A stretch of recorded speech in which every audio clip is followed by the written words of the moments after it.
Doctor Javed Iqbal Pakistan के जाने माने सर्जन हैं। वो बहावलपुर में कायदे आजम मेडिकल कॉलेज के पूर्व प्रिंसिपल और पूर्व head of the department surgery रह चुके हैं। अनेक सर्जन्स को उन्होंने ट्रेन किया है। अपने अंडर ट्रेन महिला सर्जन्स के साथ कुछ अर्सा पहले फोटो ट्वीट करने पर उन्हें सोशल मीडिया पर कुछ दकियानूसी यूजर्स ने ट्रोल भी किया था। अब पाकिस्तान के इन सबसे मशहूर सर्जन ने कहा है कि उन्होंने लता मंगेशकर से सर्जरी सीखी। क्यों कहा डॉक्टर इकबाल ने ऐसा, उन्हीं की ज़बानी सुनिए। अस्सलाम वालेकुम वरहमतुल्लाह। जैसा कि आप जानते हैं, मैं एक सर्जन हूं और मुझे इस बात पर बहुत ही आजिज़ाना फ़ख्र है कि जब मैं बहावलपुर में आया तो बहुत सारे नए प्रोसीजर यहाँ मैंने इंट्रोड्यूस करवाए। तो मैं यहाँ बहुत पॉपुलर था जब यहाँ एक्टिवली काम करता था और यहाँ प्रोफेसर और प्रिंसिपल था। तो हमारे एक कॉलेज के मैगज़ीन के लिए स्टूडेंट्स एक दफ़ा मुझसे इंटरव्यू लेने आए। तो उन्होंने एक सवाल पूछा, सर आपने ये इतनी अच्छी सर्जरी कहाँ से सीखी? अचानक पता नहीं क्यों मेरे जहन में उसका जवाब ये आया। मैंने कहा लता मंगेशकर से। तो स्टूडेंट बड़े हैरान हुए। उन्होंने कहा ये सर आपने क्या कहा, लता मंगेशकर तो सर्जन नहीं है, आपने उनसे सर्जरी कैसे सीखी? मैंने उन्हें ये कहा कि कभी आपने लता मंगेशकर को गाते हुए सुना है? जिस तरीके से वो एक एक हर्फ का हक अदा करती हैं और जिस तरीके से सही मखरज के साथ और सुरों के साथ तवाज़ुन को बरकरार रखते हुए उसको अदा करती हैं, यही वो फ़नकाराना सलाहियत है जो कि हर फ़नकार को में होनी चाहिए।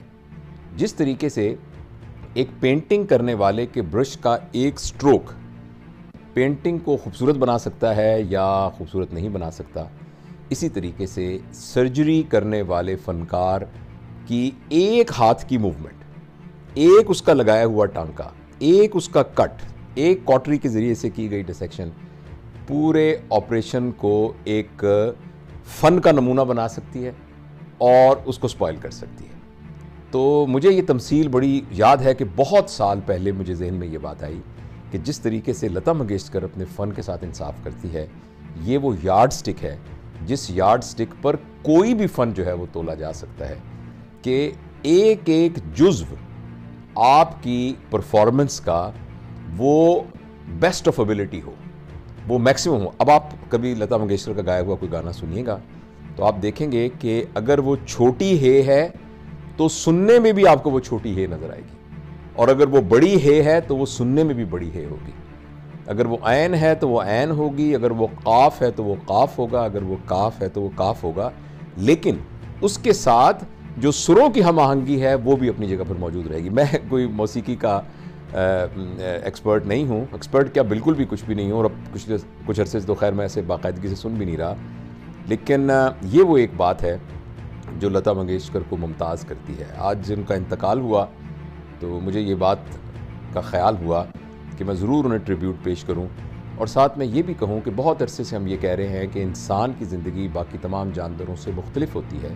वो इसलिए कि बाकी जानदार सिर्फ फ़िज़िकैलिटी होते हैं, और जबकि इंसान जो है वो फ़िज़िकैलिटी भी है, इंटेलेक्ट भी है, इमोशनैलिटी भी है और स्पिरिचुअलिटी भी है। तो वो शख्स जिसकी ज़िंदगी सिर्फ जिस्म के गिर्द और जिस्म की ज़रूरियात के गिर्द घूमती रहेगी, उसको मौत मार देगी। लेकिन जितना जितना इंटेलेक्ट, इमोशनैलिटी और स्पिरिचुअलिटी को इस्तेमाल करके इस दुनिया में कुछ कंट्रीब्यूट किया जा सकेगा, उतना उतना इंसान नहीं मरेगा। लिहाजा मौत बहुत सख्त है, मौत बहुत ताकतवर है, मगर मौत सिर्फ इतनी ही ताकतवर है कि 5 फुट कुछ इंच की लता मंगेशकर को इस दुनिया से गायब कर दे। लेकिन मौत इतनी ताकतवर नहीं है कि उसके किए हुए काम और उसके फ़न को इस दुनिया से ख़त्म कर सके। तो मुझे वो मशहूर शेर याद आया कि उस प्याले में जहर था ही नहीं, वरना सुकरात मर गया होता।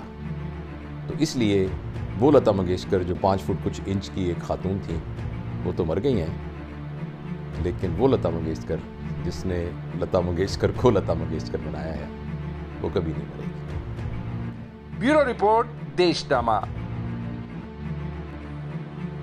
आपको ये वीडियो कैसा लगा, या अगर आपके दिमाग में कोई सवाल है तो कमेंट बॉक्स में जरूर बताइएगा। वीडियो पसंद आया तो लाइक शेयर करना ना भूलिएगा।